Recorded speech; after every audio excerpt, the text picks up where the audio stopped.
नाज़रीन आदाब, मैं तारिफ नियाज़ी हाजिर हूँ आप सबके सामने, क्योंकि मौका है इस बार एक बार फिर से दुबई के सबसे बड़े जश्न का, वो जश्न जिसके लिए पूरा जो यूएई है वो बेकरार रहता है। कल बहुत बड़ी तादाद में जो सामईन हैं, जो उर्दू अदब से ताल्लुक़ रखने वाले हजरात हैं, वो जश्न उर्दू के इस 8th चैप्टर में तशरीफ़ लाने वाले हैं। हमारे साथ मौजूद हैं इस वक्त तारिक सबवारी साहब, और जो तशरीफ़ ले आए हैं हम उनसे गुफ्तगू करेंगे और जानना चाहेंगे। सर, दुबई आप तशरीफ़ ले आए हैं, कैसा लग रहा है सर? दुबई तो जाकर हमेशा अच्छा लगा है, और यूं भी मैं तकरीबन 3 दहाइयों से दुबई आ रहा हूं मुशायरों में, जब बहुत उम्र भी मेरी बहुत कम होती थी। और मैं समझता हूं कि दुबई में जो अब शेर व अदब के गुलाब खिल रहे हैं, तो उनकी जो महक और उसकी खुशबू अब और आगे के ममालिक में भी मुझे महसूस हो रही है। अब वहाँ यूरोप में इधर उधर भी मुशायरे बहुत शुरू हो गए हैं। जी जी बिल्कुल। तो काबिले तहसीन है वो लोग के जो इस चिराग को जलाए हुए हैं और जला रहे हैं, और मज़ीद शमए इसमें शामिल करते चले जा रहे हैं। बेशक।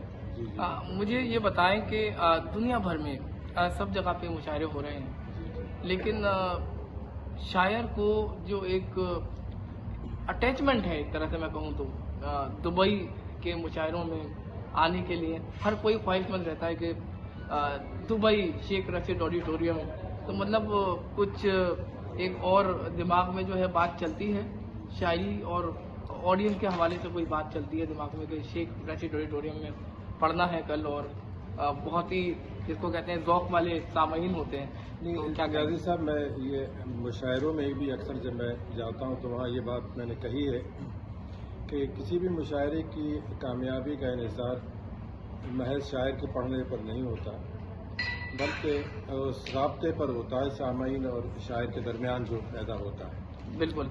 तो उसमें अब आप अंदाज़ा लगा सकते हैं कि इसमें सामईन का कितना बड़ा किरदार है।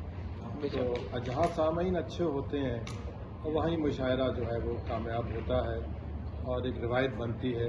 तो मैंने ये महसूस किया है कि यूएई में जो मुशायरे अब हो रहे हैं जी, तो उनकी जो कसरत से जो सामईन जो अब नए नए आ रहे हैं जी, वो बहुत उन्हें एक ज़ौक़ सही मानों में शेर फहम लोग हो गए हैं जी, और वो शेर की मिजाज को समझते हैं और शेर की आबरू को बचाना जानते हैं। क्या कहते हैं सर?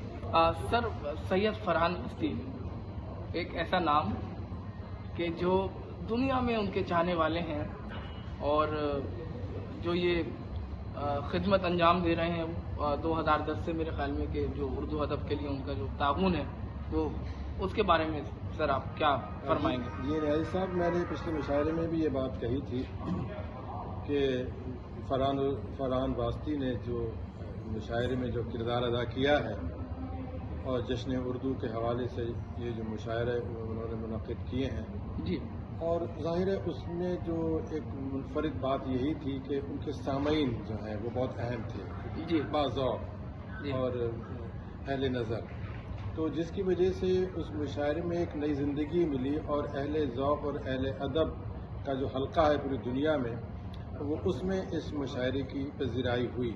और यूं ये मुशायरा जो है एक अदबी मिजाज रखता है अपना, तो इसकी वजह से फरहान वास्ती का मैं समझता हूँ कि ये बहुत बड़ा एहसान है हमारे इस उर्दू यूएई के अदबी मंजरनामे में कि उन्होंने इसमें एक 4 चांद लगा दिए हैं अपने इस मुनफरिद किरदार की वजह से। तो काबिल तहसीन है फरहान वास्ती साहब, मैं मुबारकबाद पेश करता हूँ इस मुशायरे की। बहुत शुक्रिया फरहान वस्ती साहब की तरफ से मैं आपको शुक्रिया अदा करना चाहता हूँ कि आपने उनके बारे में इतने प्यारे अल्फाज इस्तेमाल किए।